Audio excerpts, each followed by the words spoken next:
Welcome to the series preview media session edition of Talking Hoosier Baseball. Today is Friday, March 22nd, 2024. Last night, the media met with pitcher Connor Foley, third baseman Josh Pyne, and head coach Jeff Mercer, previewing the opening of Big Ten play.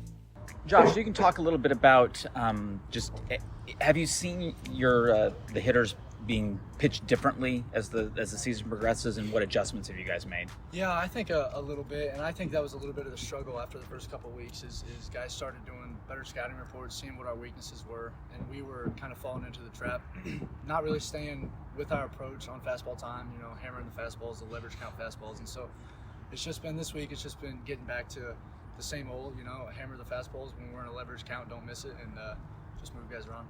Seems like that drill you guys were just doing there at the end is probably a little bit premeditated on that, where you guys are just trying to hit line drives, it looks like. What goes into a drill like that, and does adding maybe a little bit of a competition aspect make it a little bit more fun? Yeah, absolutely. That was actually my first time, all of our first time doing that drill. They made it up and brought it over from Wright State when the coaches got here, and I loved it. It's competitive. You have to do the right things. You have to stay in the middle of the field and hit a ball on the line, and so, yeah, I really, really enjoyed that. Something for Connor?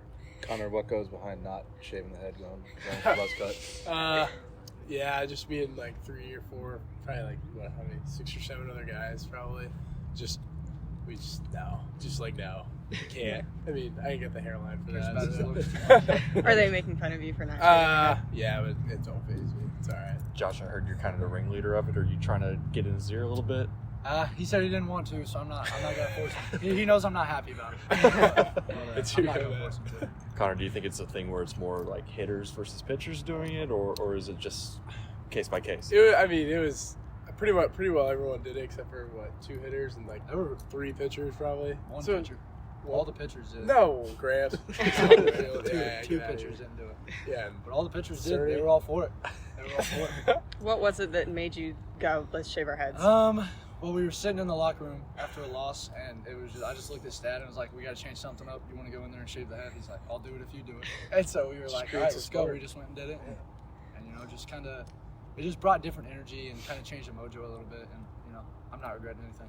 How instantaneous was the rest of the team kind of following along on it? It was like, well, I'll do it if you do it. And then he was like, and Nick was like, I'll do it if you guys do it. And so it was like, we just kept stacking. And then once about, 10 or 15 did it, more guys just was like, all right, let's go do it. What were the coaches' reactions when they saw it? They loved it. They thought it was funny, but they loved it. They loved it. Are you trying to get them to shave their heads in? I don't think most of them can afford to. I think if they shave their head, they're not getting their hair back. So that's up to them. New helmet, does it still fit? It does.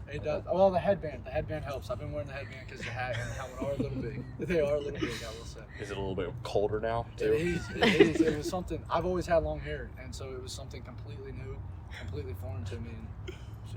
And it was an adjustment. You're cutting off all the long hair, maybe losing a little weight from that. Are you running quicker on the bases? I think so. I think so. Absolutely. Okay. Do you have more of a green light now? I would like to think I had the green light before, but yeah, absolutely. What'd your parents say? They loved it. My dad's bald anyways. He can't really say too much about that one. Everyone go to the same barbershop, or do you kind of... We did it. We all shaved each other's hair in there, actually. So Stad was actually the first one to go, and I shaved Stad's head, and vice versa. He shaved mine. So who would be the best barber on the team? Probably Morgan. I heard Moffitt's pretty good. I don't know if I trust him. Clippers around my head. I don't think so. What was the trust that you just didn't want anybody shaving your head? I'll be bald for when I'm 50. I'd rather keep my hair right now. Well, I still have it. Not about the Illinois series. Not talking about the hair. It's just Big Ten play starting up. Yeah. What's the mindset for you guys? It's Mercer just said it best. It's our league, and it's a completely different season when you get into conference play, and so it's just bear down and go take care of it, and play for each other, and we'll be where we want to be when season's over. Yeah, building off what he said, just get off to the right start is very crucial to our success and our goal of winning the Big Ten. So it starts this weekend, and we'll hope to. We got to play one game at a time, win one at a time, but goal is to win it, and that's what we're going to start on Friday. Connor, how do you think you guys can kind of find some consistency and maybe earning more results? Yeah, we had a really good work week as a pitching staff this week. We're having some meetings, like just talking about usages, like what hitters are sitting on, and we're just trying to figure out kind of what works for us, and we're gonna get it rolling here soon. Kind of the same way Josh talked about maybe getting pitched differently. Are you guys seeing some other lineups take a little bit different approaches to you guys now? Yeah, obviously, like he said, there's scouting reports and whatnot for all of our guys, and like for me individually, like they're going to be on fastball timing, so I got to be better at mixing it up in the zone earlier and more often. So just kind of doing that, and same way for the rest of the staff will give us some success. Coach mentioned a little bit about you having the freedom to call some of your own pitches. Can you kind of talk through that, how that process works? Yeah. So, I mean, like last year as freshmen, didn't really have like a second or third pitch to go to, and now that I do, I do want to use those as much as I can. Obviously, the fastball is my best pitch, and I'm going to stick to it in a majority of the time. But just having those other pitches, like I like to shake to them. Just reading the hitter swing sometimes, I'm like, all right, well, he's late or early, so I might switch it up, just based on what I think. Obviously, Coach Glant, I trust him and the catcher a lot of the times too. So, but it just kind of goes into what I want to throw. It's like the conviction of the pitch.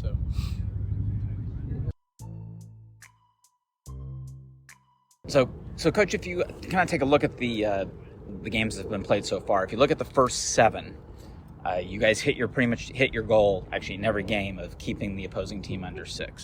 Yeah. And since then, you've only done that one time. Yeah. Is there a specific thing, kind of why that time frame, why things swung to run prevention going downhill over that period? Sure, I think a couple of things. I think the big one is it's just that we haven't played as good a defense, and so you get away from being able to practice every day and get away from your routine, your defensive routines, and you're gone for 3 or 4 weeks in a row, and you just kind of get out of what you're accustomed to, and so one play here and one play there, and you just the level of teams that we've played against, you're just not able to make those kind of mistakes realistically and expect not to do damage. And then I would think the second piece, the week there where we got off schedule was hurtful in that, where you had some opportunities there. Probably a couple of those games don't go that way if you're able to have people more lined up on the mound, and it doesn't. You look at the Indiana State game, for instance. We make 3 or 4 errors and we lose a fly ball in the sun, and if we take care of the ball, we're probably at or about that number for that. So you look at some of the defensive miscues, and then you look at kind of getting backed up with your game schedule on the mound, and it's kind of a recipe for not success, the opposite of success. So just getting back, practice back-to-back days this week is a big deal, and trying to get lined up on the mound and take care of the ball at a higher clip, which we've shown the ability to do. We just haven't done it as well as of late. And get the pitchers lined up, kind of try to get guys in the right spots and find the roles for them that they're better at. And some of that's just trial and error. Some of that's you got to find the right spot for guys, get them in there, and then get them back out, and then try to find a good matchup the next guy. So I would say that probably those couple of things have allowed some of those scores to get sideways, and some days the wind's blowing out, and it's just a tough day. So yeah, we pitched it well against good teams, and our pitching also goes hand in hand with when we were playing really good defense. So that those two things together, I think, would give us a chance to have more success with it. So you feel you can get back to that then? Yeah, we can get back to it. It's a long season, and I know everyone says that, but it really is. And you look at it over hopefully a 60-game span, and okay, so the last 10 games or so haven't been the way that we wanted them. The first 7 or 8 games were, and so hopefully the next 10 games we start to regulate and get back into our normal swing of things. So it's not that we're incapable. We have some youth on the mound, which is always a thing that you're going to have to fight your way through, and you guys start adding guys to the mix. ADP has been a lot better, and Barjic has shown a couple of nice outings in a row. So let's start to add some guys to the mix and start to stabilize a little bit, find out what guys' roles are. But yeah, there's nothing that says that we can't get back to playing that kind of baseball again, and I expect us to. Hopefully it's starting tomorrow, but at some point we will. We'll better get back to it. I think Josh was talking about the offensive focus being kind of just getting back to fastball timing, and then talking about that drill at the end there. He said that it was the first time that he had done that drill. Why now to implement that one? Well, you're home for a couple of days. We used to do it a lot, and you just, as a coach, a lot of times it's just kind of feel, you just kind of you wanted to have a little bit of fun with them, and we were able to get our drill work in. When you're in the preseason, and a lot of the things that were the concerns that we talked about early in the season, right? Going into the season, you're worried about our defense to the middle of the diamond, right? And we did a really good job early, and then those things kind of started to show their head a little bit, right? And then you look at, I thought we had depth on the mound, but I wasn't sure how many guys we have that would be in that A group, right? And so that's kind of started to show its way through as well. So when you're in the preseason, you can run it like boot camp every day, and you get your drill working every day. You don't necessarily need some of those things to break up the monotony as much, just because you're able to work every day. So now we got our drill work in the last 2 days. Monday was a good off day for them. They got to get their work in. And so then by the end of the day, it's like, all right, we got all the work, all the things done that I wanted to get done. And so now let's have a little bit of fun and go compete a little bit and just kind of break it loose. And I'm good at running my mouth, so I wanted to show them that my strengths and more than just the X's and O's. So no, just have a little bit of fun, break it up a little bit. We got all of our work in, kind of a good ending to the week, and hopefully they had a good time with it. How important do you think is implementing some sort of competition aspect that just kind of keeps things loose when the results maybe are inconsistent, not coming along? How much headway do you think a drill like that can make towards getting back to that? Well, I think anytime you're working with young people, competition is always good, right? Whether it's, we do a lot of competition stuff, and in the wintertime we do competition stuff in the cages, on the hit tracks. We play a lot of games, we play music. We try to do some situational stuff when we're doing our scrimmages. In the fall, we get to play a couple big scrimmages, so there is competition phase in it. But I think the big part that you want those guys to see is that we invented that game that we just played, and I didn't invent baseball, obviously.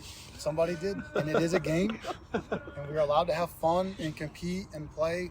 I think sometimes we look at it like it's life and death, and we can get a little bit uptight, and we just need to realize that the same enthusiasm and competitive fire and fun that you have when you're playing that game is the same way you can go and play a baseball game.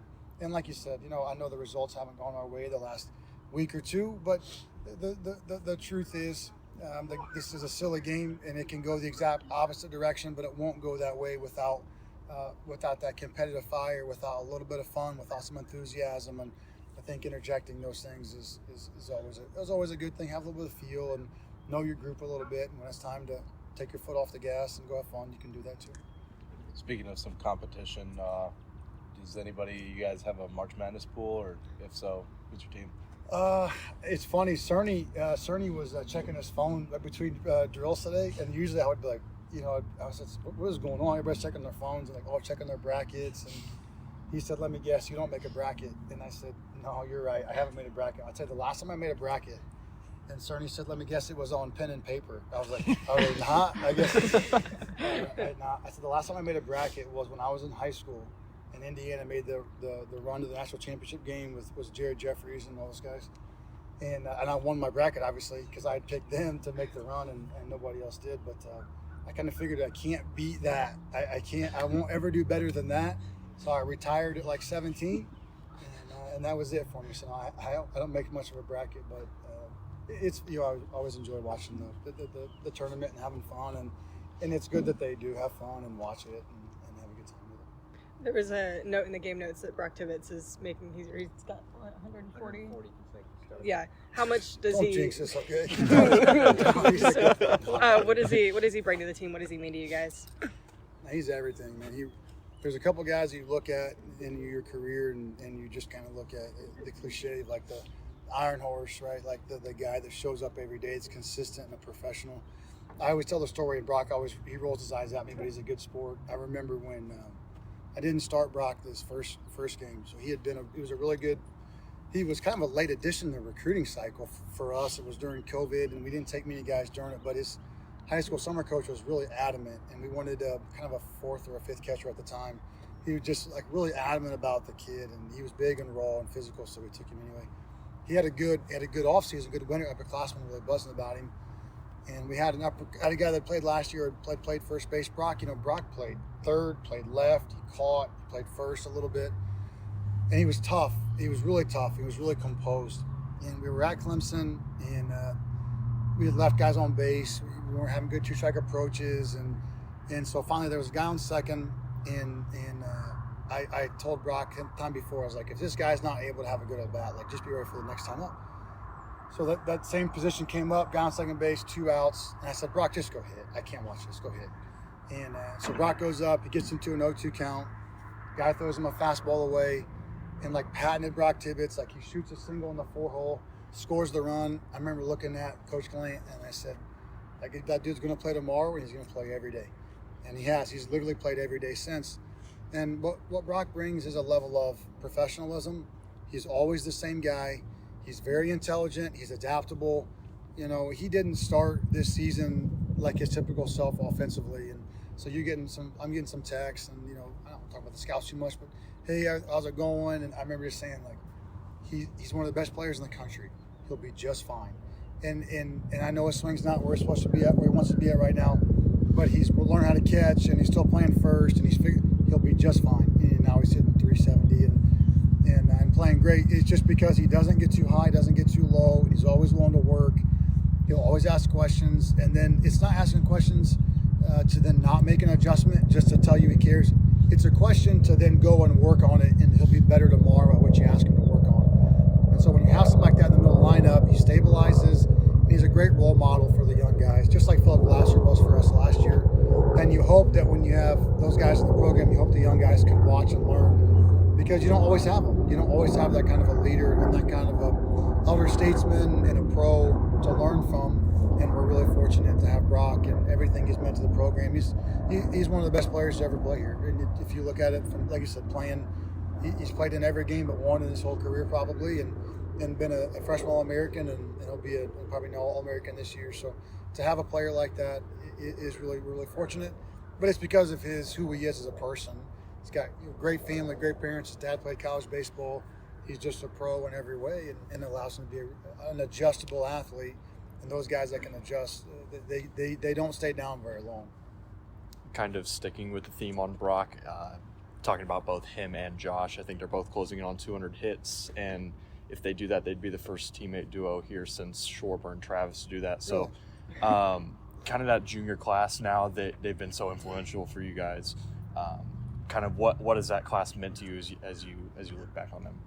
Yeah, it is. It's the first class where you kind of went through the recruiting process, and now they're upperclassmen. And I remember talking to Josh Pyne when he was a junior in high school, and just his enthusiasm, his excitement for coming to Indiana, and now to see him as an adult and such an integral part of the program in the last couple of years.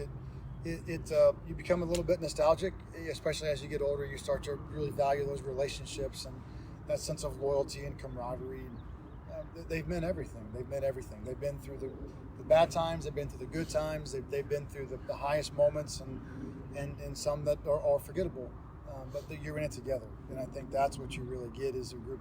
With that group, when you've kind of been through the tough stuff together, you don't fracture, you don't splinter, you stay together, you stay tight. And it's like, hey, we've been through it before, we get through it again. And I'm just really appreciative for that whole group. Him and those two, and Carter and Crafty and Holderfield and all those guys. They've been through it all. And it's nice to be able to sit those guys down and say, okay, what's your thoughts? What would you like to see adjusted? What do you like? What do you not like?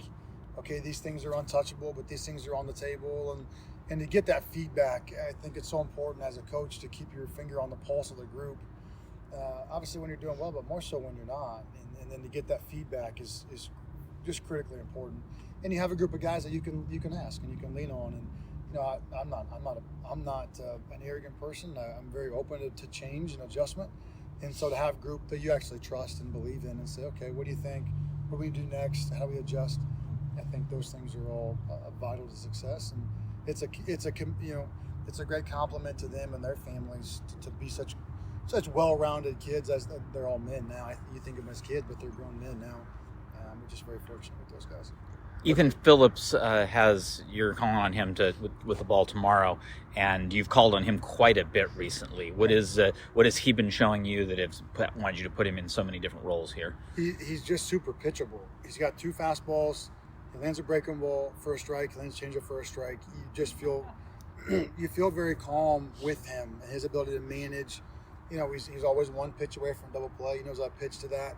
And so he's able to get you off the ground. And you know, he's able to do it a couple times this past weekend. And again, as you're starting to find roles, if you find something that the guy is good at, then you get him back in that position. You allow him to have success consistently, and then you start to work other guys around it. So he holds the run game well. He can get off and field a bunt.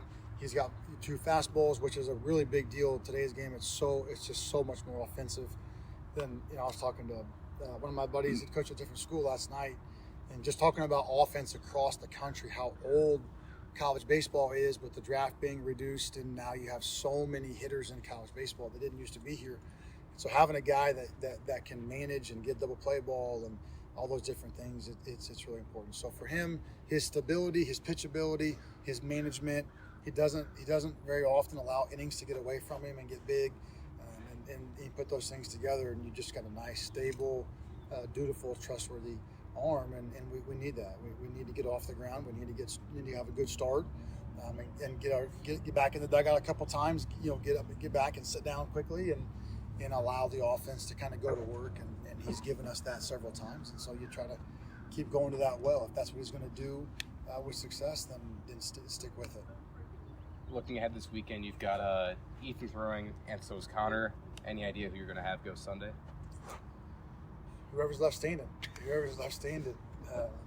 You know, we have enough.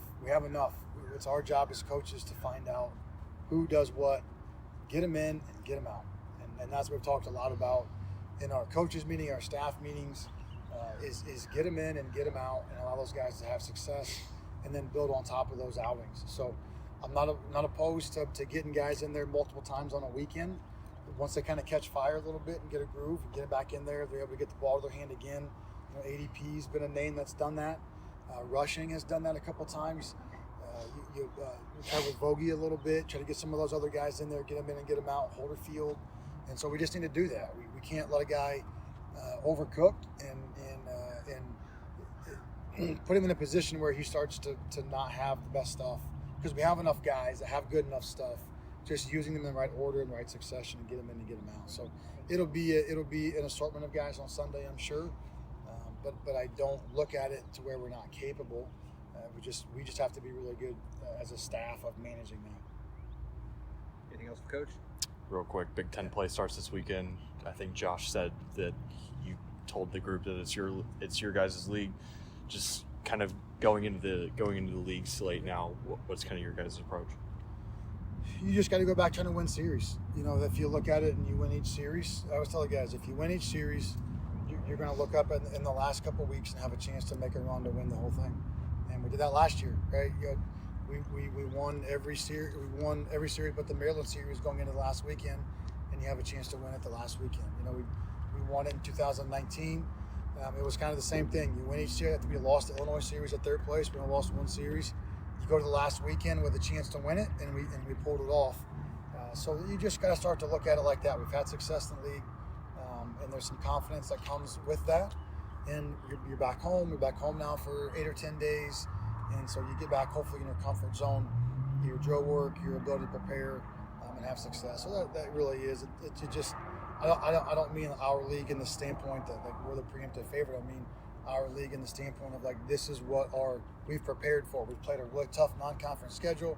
This is our time to be back, to get our work in and start to take off again, just like we did last year and we've done in the past. So we just need to be able to trust that we have the capabilities of doing that again, and I'm sure that we will. Big Ten play opens at Bart Kaufman Field as the Hoosiers welcome the Illinois Fighting Illini to Bloomington. That game will be Friday, today, March 22nd, at 6 p.m. See you at the Bart.